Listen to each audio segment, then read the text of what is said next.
Hello everyone, Denise from Connectarium here to talk to you about this waning moon, to share with you guys. And by the way, thank you for listening, for watching, for being curious. It's nice to share those looking at the sky aspects with you. So the waning moon is the final of the cycle of the moons, right? So I like to think that every month we have a chance to start all over again.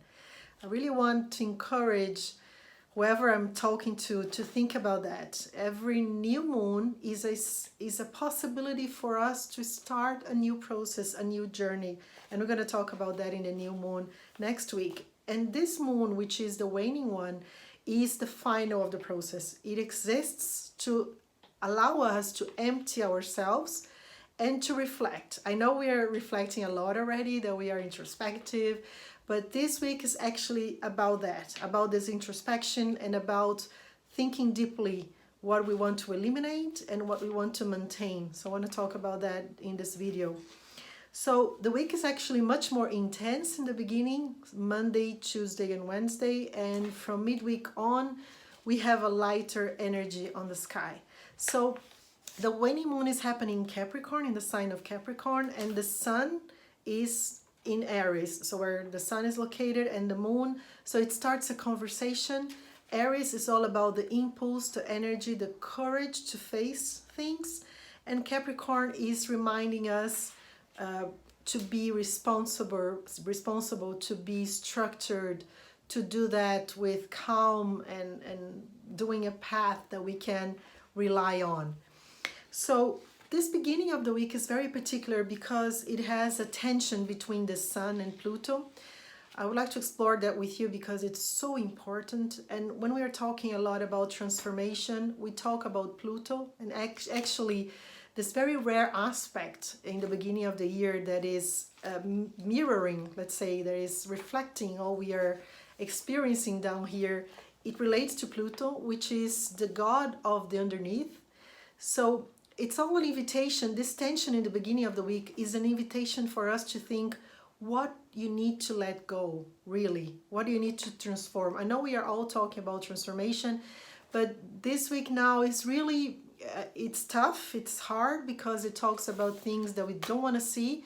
This is the underground stuff that we usually hide, and we do that very well, by the way. So having this tension between Pluto and Sun in the beginning of the week is talking about putting light into what we usually try to avoid. So what is in there for you? What do you need to let go? What do you need to transform deeply?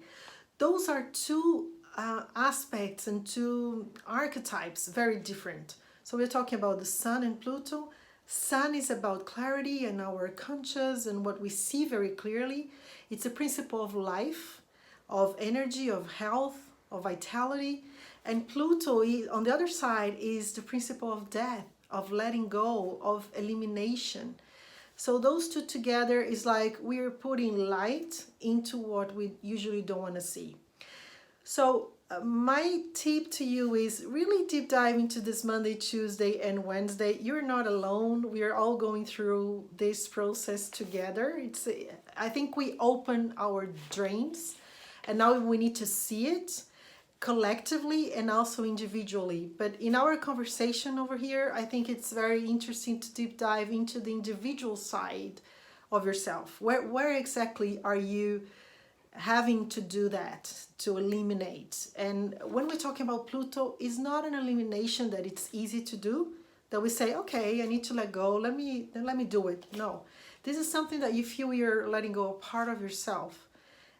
But you get to a point of tension internally that you cannot handle anymore. It's exhaustion. It's, you need to let go, otherwise you don't survive as well, So it's this messy and crisis. And when we talk about Pluto, we're thinking about, our compulsions, our things that are really underneath. So, but by organizing that, we open space. By kind of making a crisis and messy and disintegration, we have the opportunity to integrate.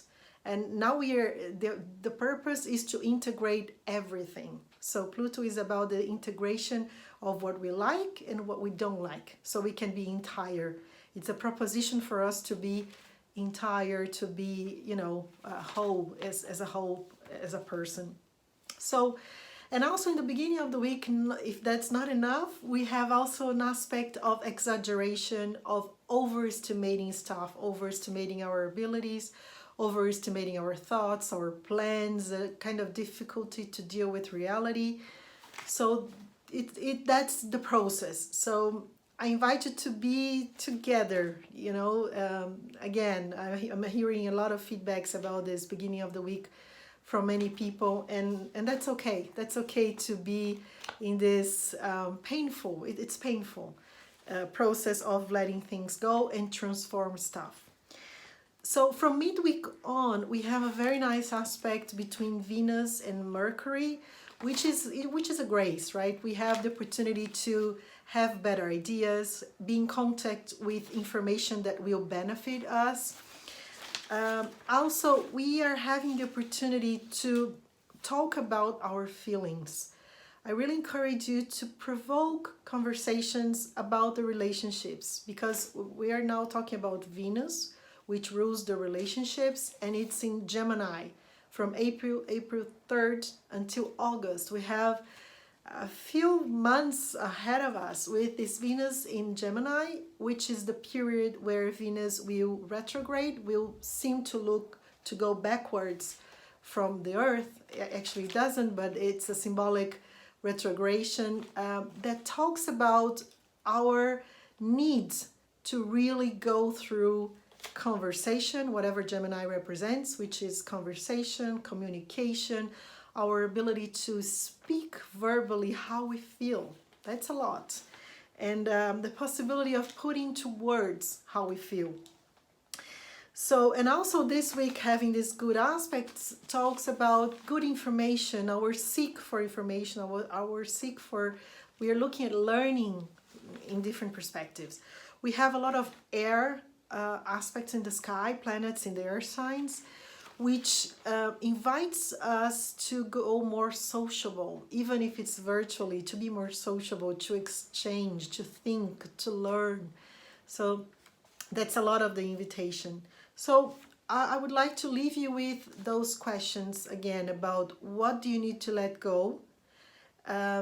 It's not going to be possible. I think we all have that very clear by now, that we won't be able to overlook, to think, oh, okay, I see that later and that's okay. That's not going to be possible. So I really encourage you to take this chance that Pluto is in the sky inviting us, and think deeply, what do you need to let go? And as a preparation to you for the next cycle, since we are letting go of stuff, we will also have the chance to think what we would like to maintain, to keep. Because on April 19th, on Sunday, the Sun moves from Aries to Taurus, which is a completely different energy. It's a fixed sign, talking about maintenance, talking about keeping what we value. So we're going to talk a lot in the next cycle about what it's worth keeping, you know.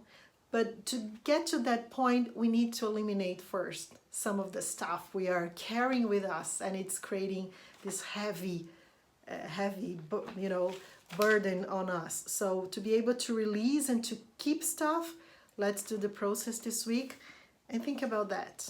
And thank you for watching. If you got until here, it's a pleasure to be with you. And let me know, where is this transformation happening in your life? What do you need to let go? And how is it being with you? So I'll see you again in the video of the new moon. And thank you for watching. Take care.